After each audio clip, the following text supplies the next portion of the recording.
Hi everyone, and welcome to the Hunter's Moon astrology update for the end of October 2020. So this is the blue moon that happens on Halloween, or Samhain, as it's known in the pagan or the Celtic calendar.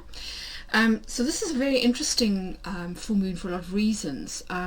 For one thing, it's a full moon in Taurus. That's why I've got these cards here. But what's interesting about it is that the moon is going to be making a conjunction to Uranus at the time of the full moon. So the sun will be opposite in the sign of Scorpio. So there's the sun in Scorpio. And so what we're dealing with here, first of all, is fixed energy of Taurus and Scorpio.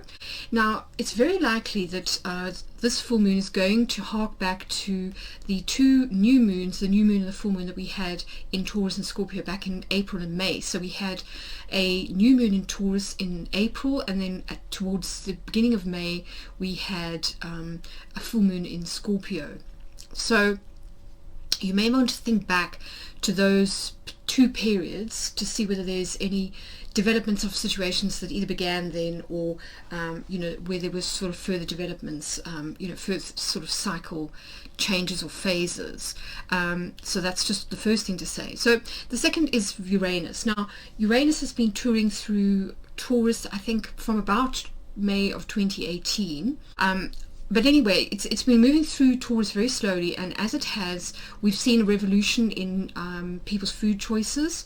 There's a lot more veganism. People are choosing plant-based diets, and more recently we've seen a lot of innovation within the agricultural sector, a lot of new types of ways of growing things. For example, at that documentary Kiss the Ground, I think it's called Kiss the Ground, where they talk about some small changes that we can make to the way that we farm that could really help with biodiversity and maintaining nutrients in the soil as well, so that we don't deplete the soil, and therefore the type of foods that we grow are not as nutrition deficient, or that will require so many pesticides and so on. So for me, this is very much associated with this Uranus and Taurus energy, which is almost making us see the novelty or the benefits of going analog. So again, I also think that it's tapping into this idea of social media, for example, that was raised when Saturn moved into Aquarius, which is ruled by Uranus, back in March, around about the equinox.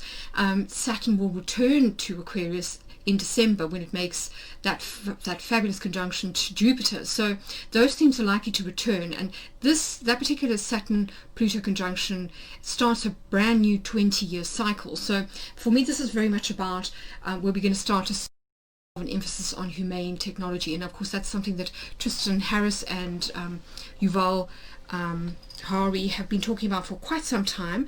And I do think that with the moon in Taurus here, which is a place where the moon is actually exalted, it could highlight for us perhaps where we may have become sort of over dependent on social media, perhaps as a kind of emotional crutch, and also how these various technologies have actually developed in a way that is trying to kind of constantly push our dopamine buttons, so that we become addicted to spending time online. And I think Uranus is really asking us to look at things from a fresh perspective, and to sort of maybe go in a different direction. So either maybe we could see the advent of, or the call for, social media platforms that aren't encouraging sort of bad habits, are not kind of making people dependent or addicted, but are rather encouraging real connection rather than sort of like a substitute. Here I keep thinking about something that Zach Bush said recently when he was talking about emotional eating, and how dopamine, we get dopamine hits from eating junk food like sugar. And I think the same is true with with social media to an extent. So that could be an issue that gets highlighted at the full moon or in the 2 weeks that follow. It's just something to think about. The other thing, of course, is that we are talking about here potentially some kind of surprise development. So it could be something in the external world. The moon can sometimes rule things like the sort of the collective consciousness, the hive mind, that kind of thing. But equally, it could be a surprise to do with, maternal or mother figures, something of that ilk, because of course the moon rules all things feminine, including, motherhood and childhood. Or it could be a twist when it comes to the, the upcoming elections. Rick Levine has been talking about the October surprise in his forecast, and I think potentially this is the astrology that it's rooted in, is this idea of a surprise, a kind of twist, a plot twist that we didn't really expect. Now, as I say, it could be positive, it could be negative. Much will depend on where Uranus falls in your chart, what houses it rules, and so on. So that will affect people in an individual way, but very interesting energy. As I say, it's fixed energy, so it's not necessarily it could be where we've got a little bit stuck, because Taurus in particular is very rooted in habits and routines, and Uranus sometimes comes along as that kind of curveball to sort of push us, to kind of give us that little knock that we need to push us out of our comfort zones. It's sometimes that catalyst that kind of comes out of nowhere. Can be a disruptor, a person, or it could be just a disruption in one's routines. But there's also positive developments. It could be plot twists that lead to abundance, because the new moon back in Taurus in April was very much for me about planting the seeds for a new earth. There was a lot of themes around the world tree, around the idea of planting seeds and then harvesting them at the second part of the year. And of course we've got to that point now. We just had the harvest moon and we've had equinox, so lots of things to consider, kind of in the mix. But let's put the astrology aside for a minute and crack out the Geomancy cards and see what messages want to come through in the collective, in terms of the 3D.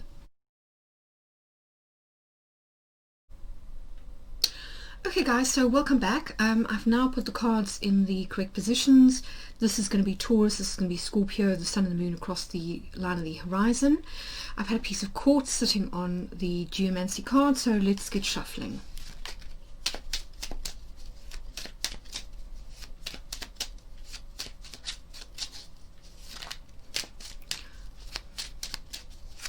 As you can probably tell, I've had the cards reprinted, so I'm hoping they'll be a little bit easier to read when they're on the board. And yeah, I mean, I've had some mixed feedback from people about some like the new modern clean design. Some people prefer the sort of the older style cards that I had originally. So yeah, let me know what you think. I am thinking about getting some printed, but only if there's enough interest. Because with printing, it's always a bit more cost effective to print all at once, kind of thing, in large quantities. But if you're interested, then do get hold of me and let me know. Register your interest and give me your feedback on the cards, and we can kind of go from there.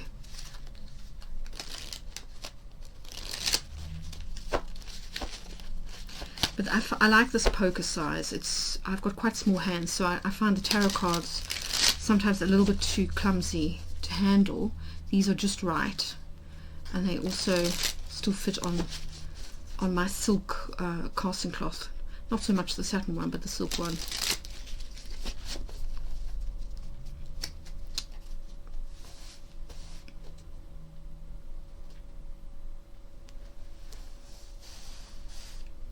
Okay, this one is speaking to me. Right, let's deal the cards. So let's start with the cardinal houses.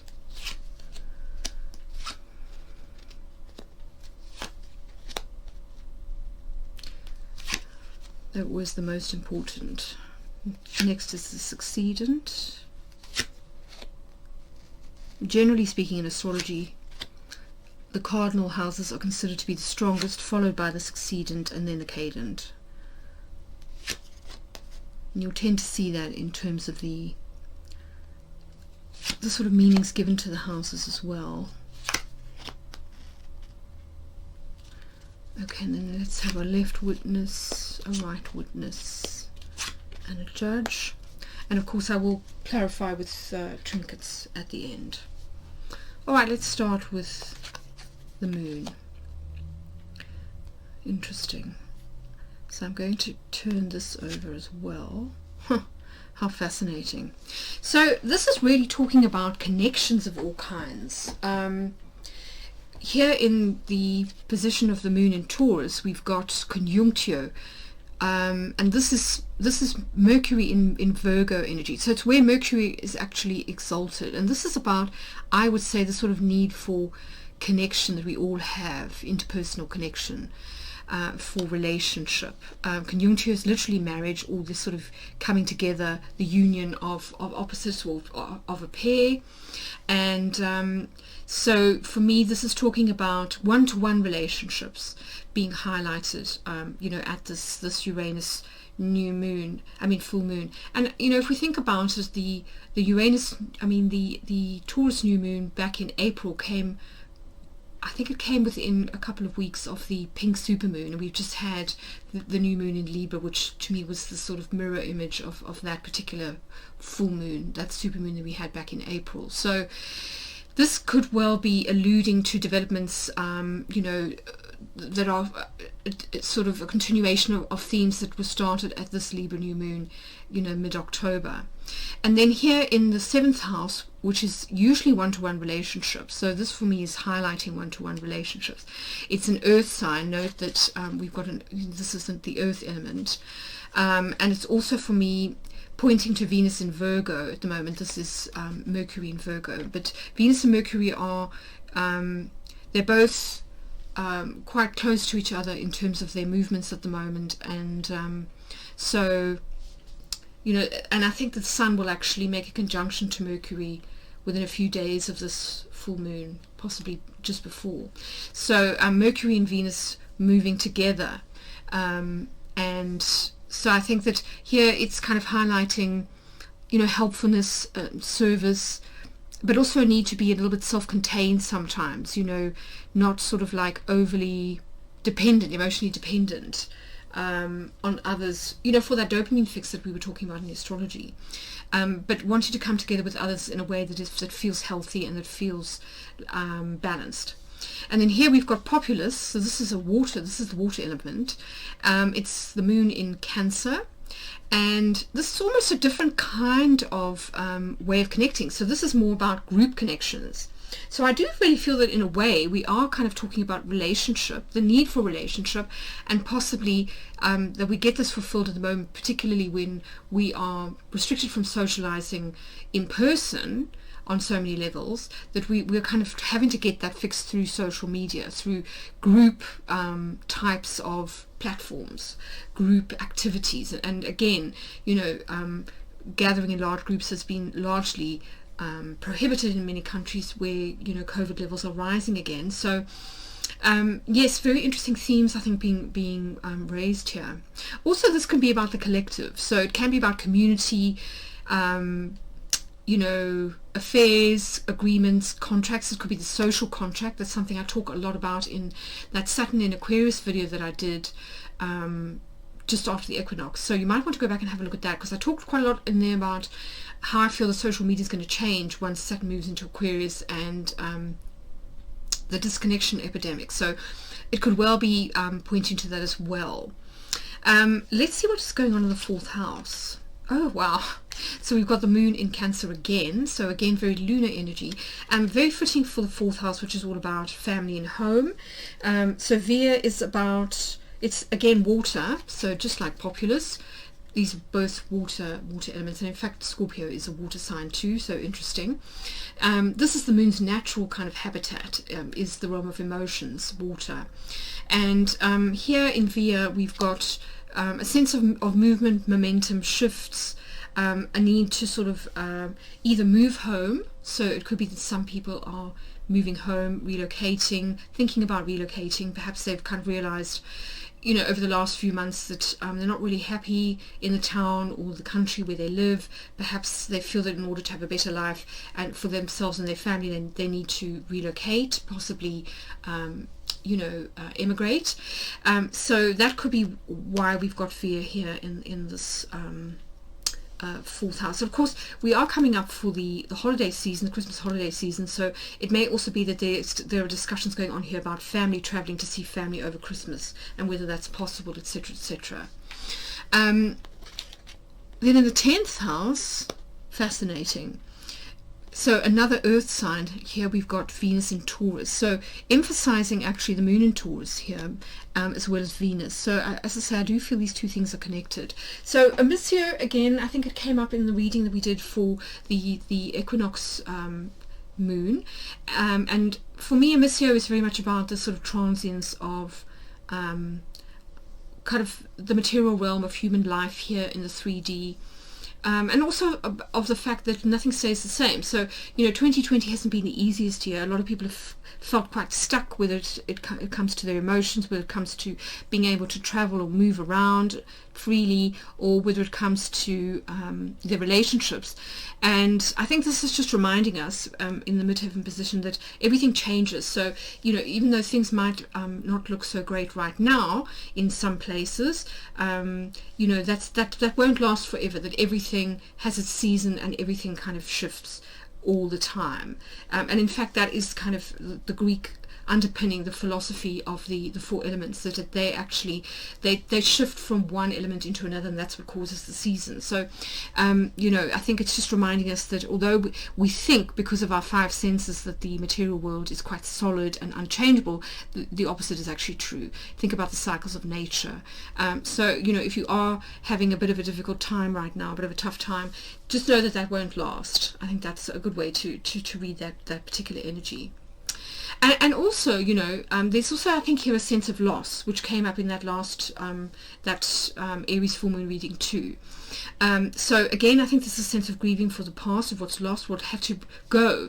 Even though we might know that some old structures needed to go, there's still that sense of grief and loss, of mourning the past. So I think, what it's kind of saying is that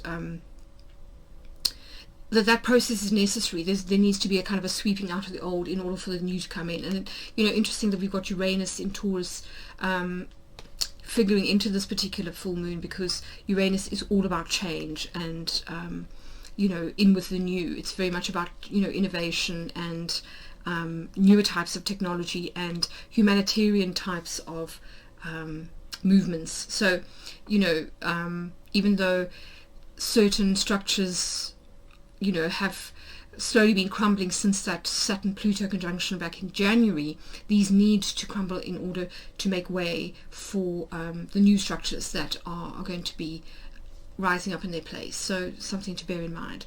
Now let's just have a look at money, because that is usually an issue for many people. Interesting. So here we've got this, the second and the 8th houses. Both of them are to do with finances. The 8th house tends to be about shared resources.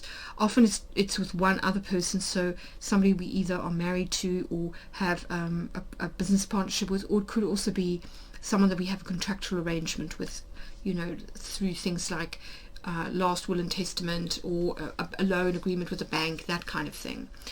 Again, it can also be taxes, because we have this tacit agreement with the country that we live in, that we will be a good citizen, pay our taxes, and in turn the government will do X and Y for us. So this could also be pointed to that social contract.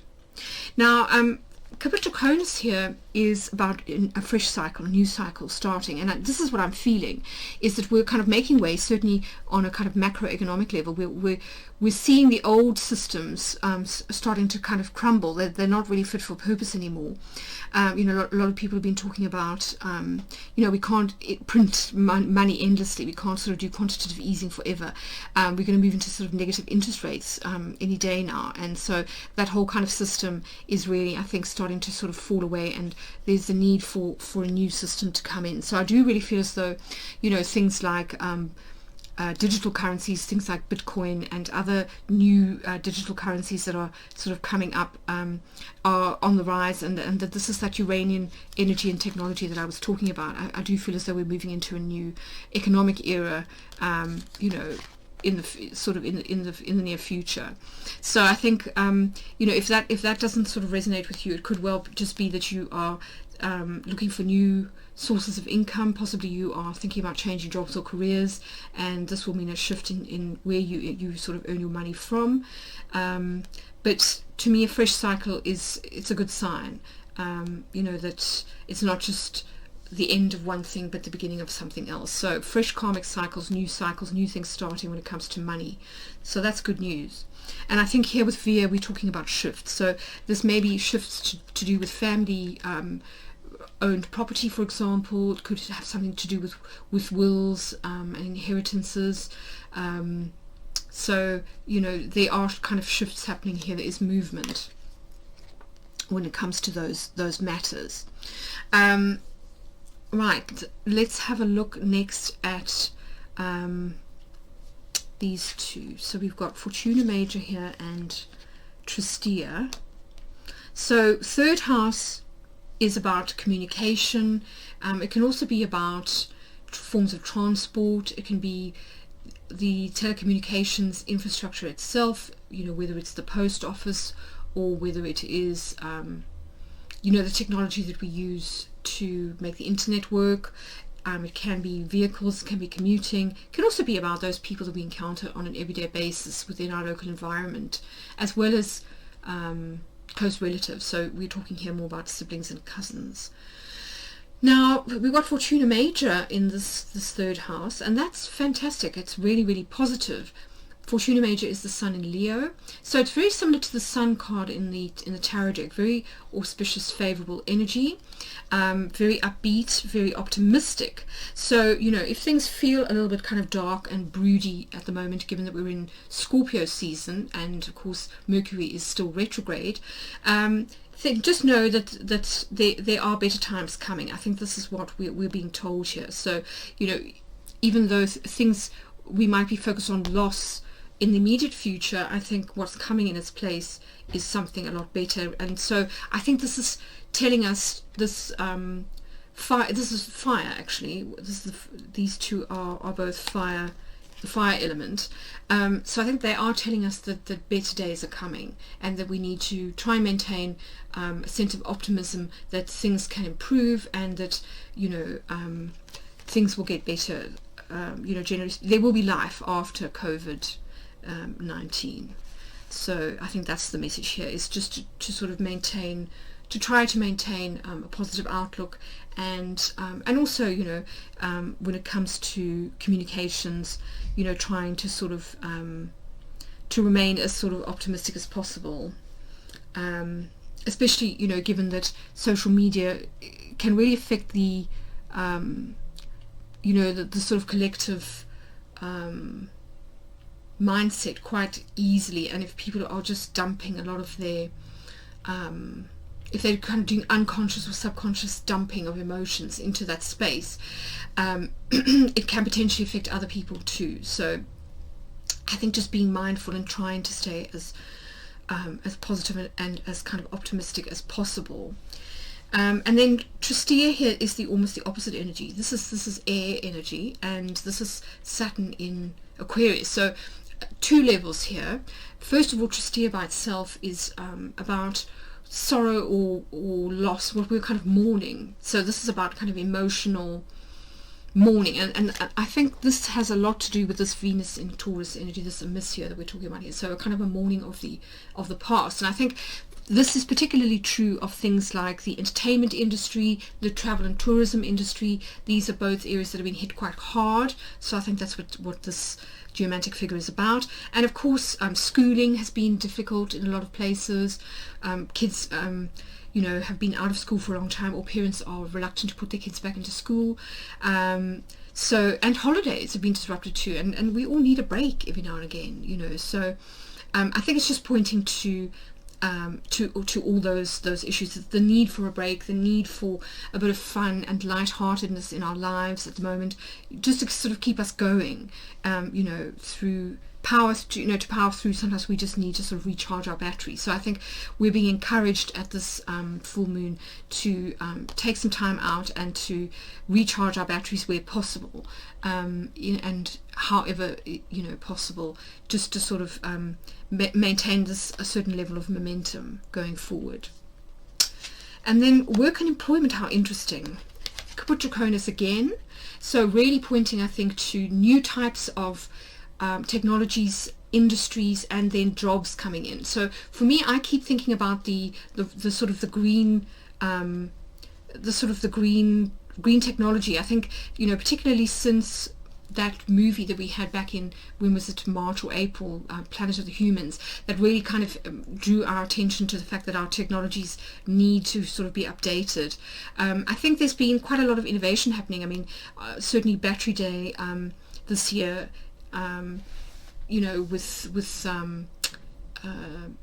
Tesla, essentially they announced that they've solved the intermittence problem, and that the internal combustion engine can slowly be phased out, essentially because they've made such good improvements to battery technology and that kind of thing. So I think green technology is coming with it. It's going to bring with it new jobs, and new it's going to require new skills, new livelihoods. So this can also point to skills that there might be a need to retool, reskill, up-level, upskill, that kind of thing. But definitely a new phase coming, and I think that this will come in with Saturn in Aquarius, and that's the Jupiter-Saturn conjunction. So I think that's going to be good news. New jobs, a new economy coming. Let's see what's going on at the top. Interesting. Here in the 9th house, we've got a reiteration of this conjuncture energy of the moon. So I think it's also talking about the need to come together with people that we share same values with, particularly spiritual values, because the 9th house is very much associated with things like ethics, morals, as well as our kind of spiritual or philosophical beliefs. So I think it's talking about birds of a feather coming together, the need to sort of perhaps regroup. So changing the way that we group ourselves, so that we're not kind of grouping with people out of habit. You know, maybe we've known people for years and years and years, but we don't actually have that much in common with them anymore. I think what this is telling us is that the Hunter's Moon is a good time to change things up. You know, this can be where the October surprise comes in, to sort of change things up in terms of who we group ourselves with, and to sort of use our beliefs or our kind of core values as the basis for who we choose to sort of associate with. It can also, of course, be communing with your spirit guides, so getting closer to your, you know, making an effort to sort of align with your higher self, to speak more or to develop a language with your spirit guides, if you haven't already. You know, things like you know, Edward Steinbrecher's book, what's it called, the Inner Guide Meditation is a fantastic way to do that. And so I think there's definitely a need here to kind of commune with others of like mind. That's definitely one of the messages, quite a strong message here, I think. And then Counter Draconis, this is the end of a cycle. Now this is what I usually expect to get at a full moon, and it's interesting that so it's interesting that in the 11th house of groupings, which, as I say, I feel is being emphasized by this populace in the 7th house, we've got Counter Draconis. So this really, for me, points to the end of an era, or the end of a cycle when it comes to the way that we group ourselves. This is a very strong theme that's coming through in this reading. And I do feel, as I say, if you go back and you listen to the video that I did on Saturn into Aquarius, you will see that I talked a lot about how I felt that Saturn moving into Aquarius was going to change the way that we use social media, and that there was this kind of need to, we're moving out of that era of seeing the big technology companies as being mavericks. You know, Google and Facebook, they're not mavericks anymore, they're too big, they are establishment. And you know, with that comes the need to comes a certain hegemony, and we're hearing quite a lot about how social media is not really benefiting many of the users. It's actually benefiting marketers and technology companies more than it's benefiting users. And I feel that the Counter Draconis is actually calling for this change. So I think, again, emphasizing what needs to be let go of, what's not working, and being honest about that. You know, just kind of saying, well, you know, we thought there was this sort of potential for social media to be great. You know, it was free, it was a way for people to connect, but then, you know, they also sort of introduced all sorts of financial models that were based on promoting or encouraging addictive behavior, and also getting people sort of addicted to likes and shares, and then, you know, their self-esteem being affected by that.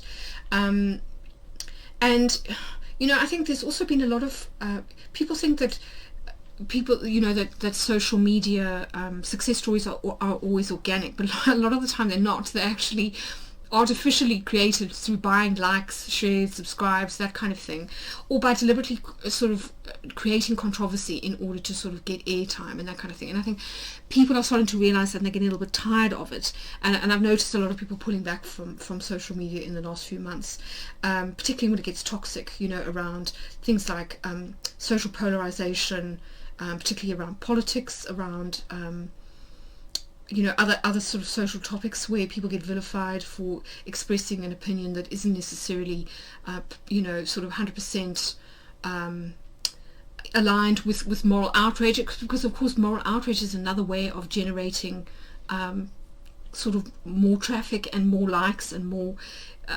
so, you know, it can become a little bit gratuitous and kind of tokenist.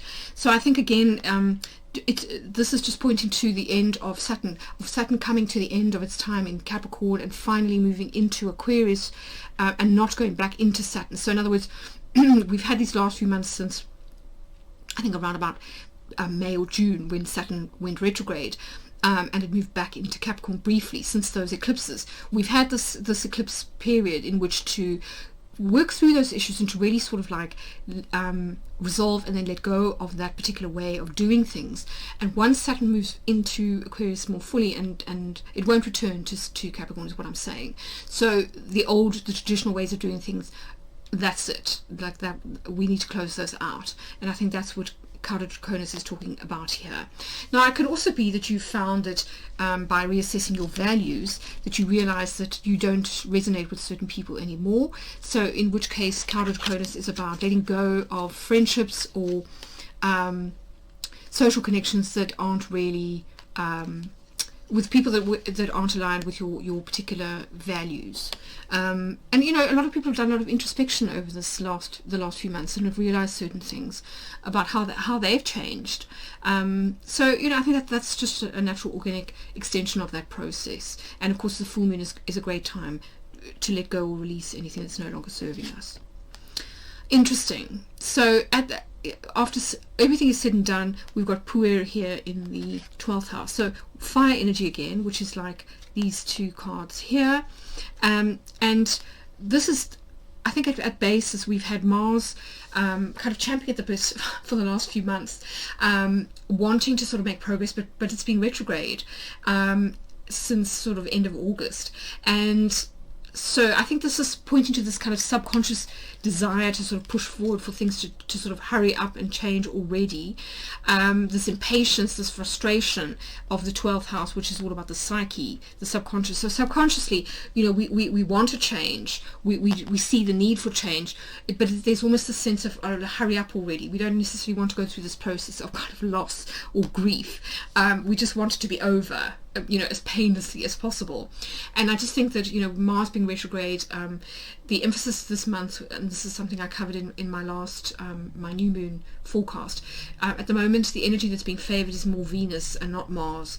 Mars will be very active in November in a positive way. That will be the time to sort of take steps forward to make changes, but right now we're kind of reassessing our values first. So it's kind of relationships and values and finances now, and then, you know, the next phase is you know, we'll be sort of taking action. This is more the kind of planning and the internal shifts that need to happen first in order for the outer momentum to kind of build. Right, let's see what the overall energy is. Yeah, perfect, absolutely perfect. So for me, this is a fantastic summary of the whole reading.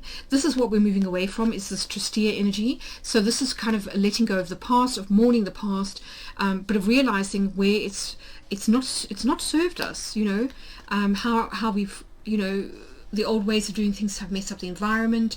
They have screwed with relationships and that ability to connect on a sort of real level.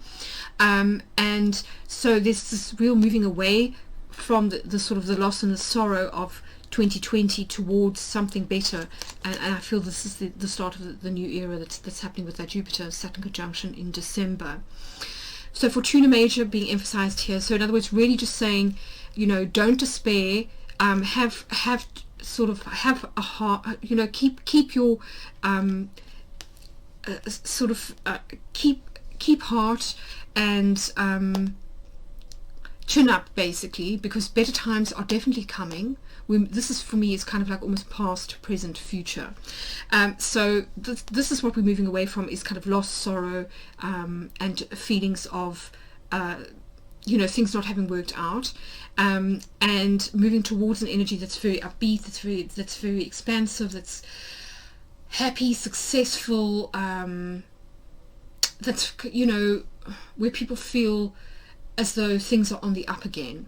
And then to finish it off, we've got Acquisitio. Now, I mean, these two geomantic figures are really the most positive figures for me in the whole system. So Jupiter in Sagittarius, so two fire geomantic figures, both fire. So notice we move from air to fire, and I think it's really just saying, take heart. Things are not going to remain as they are forever. Things are going to shift, and I think we're going to see that as we move into 2021. But better times are coming, and much more expansive time is coming with that age of Aquarius. So take heart, hang in there, keep your eyes fixed on the horizon and the sort of dawning of this new age of better times, and, you know, just ride out the last part of 2020, and kind of see it as being just one step in a series of phases that's going to take us towards a much better future. But let's just have a few trinkets to kind of clarify. So let's have one first of all for conjuncture, and for populace, the sun and the moon.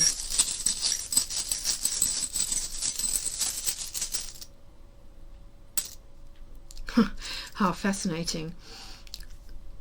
A lovely confirmation here of the fact that this conjuncture is about, you know, joining of with others, a sort of communing with others, meeting of hearts and mind, a coming together.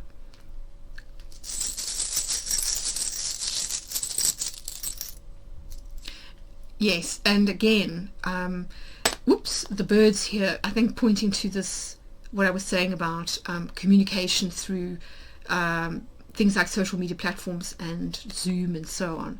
So this deep need for connection, I think this is part of what makes us human, is this this social aspect of ourselves.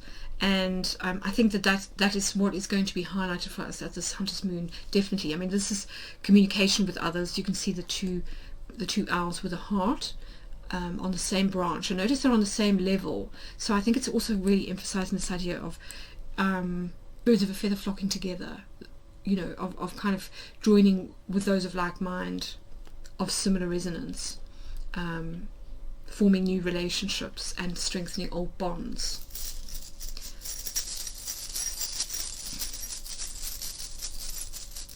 Alright, so let's have one for a Monsieur.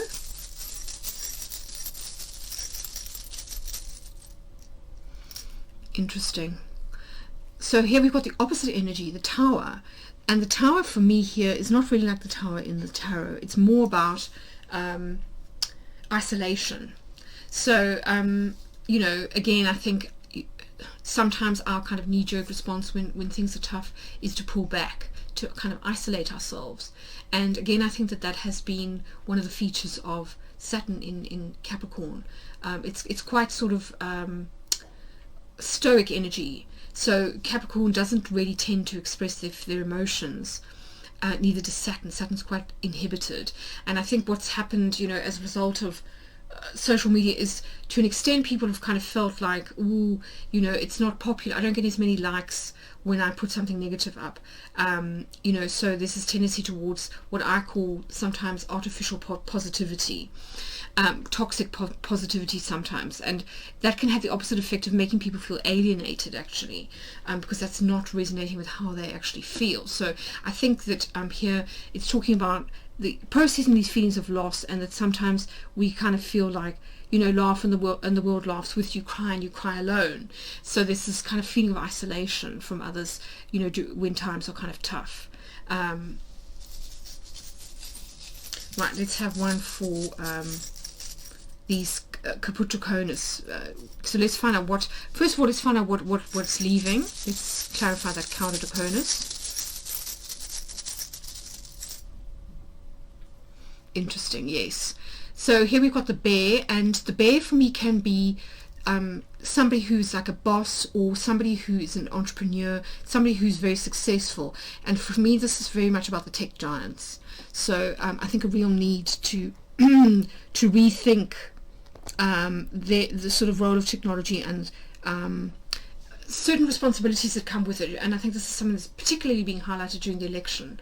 You know, Facebook has come under a lot of criticism for not policing polarization and fake news and sort of hate speech enough. And I think that, you know, what we're seeing here is the end of the era of the tech giants just kind of not being held accountable. Because if you make that amount of money from people, that comes with certain responsibilities. So I think that's what's being emphasized there. Right, let's find out more about this Capricornus here in the 2nd and the 6th.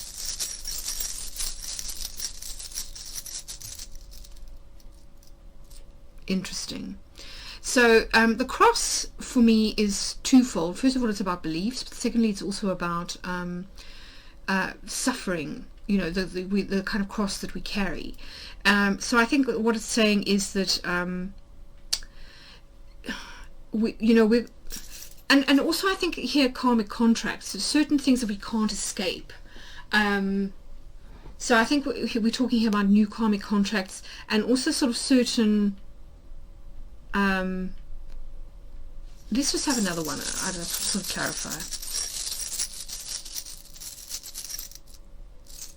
Yeah, definitely. So I think karmic sort of, I think it's talking about first of all new karmic contracts or soul contracts with people. So this is kind of relationships that may be based on different values, because the second house can be values. And then I think also a new phase when it comes to what we value from an economic point of view. So maybe a shift, you know, capitalism is just all about kind of endless profit, and this is not really possible without either kind of like huge inequality between, say, workers and people at the top, or sort of comes at a great cost to our environment. So I think this is really talking about a new cycle where we need to start thinking about the impact of our economic models moving forward, so that they align more closely with our values and cause less suffering to the environment and to ordinary people. Right, let's have one for Capricornus.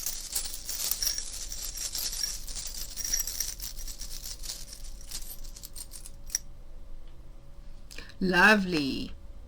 So definitely, this is definitely talking about a new types of jobs coming in that can create wealth for many people. So again, I think this is these new technologies that are sort of coming in, the green technologies and so on, that I think are going to create new jobs, and there's going to be a lot of wealth creation as a result of that. It can also point to entrepreneurship. There could be, you know, so if you're thinking about starting your own business, you know, once you're able to, it certainly looks good. The fish for me is about prosperity, so looks good. And then let's have one for this Via, because we've had it twice.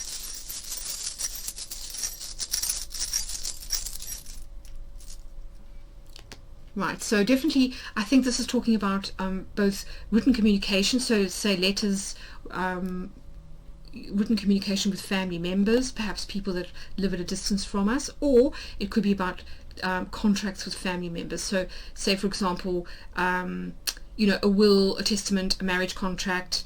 It could also be family members coming together to buy property. So this could be like a property transaction of some kind. But this is written communication. But I think it ties in well with the 8th house, which is often to do with sort of contractual arrangements that then govern the way that we manage joint resources.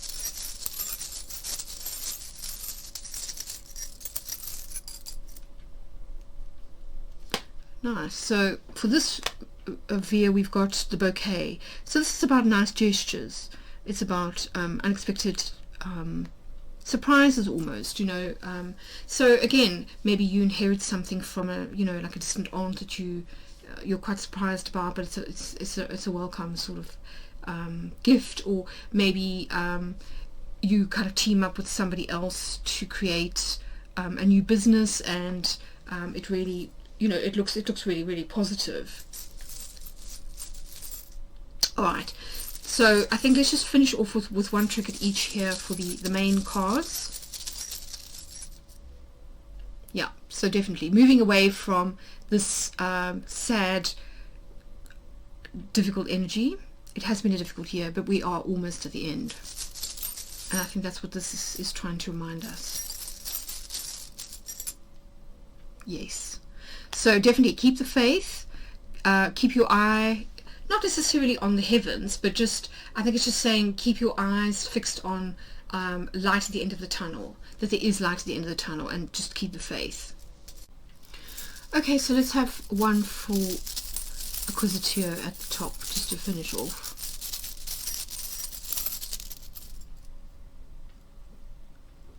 Yeah.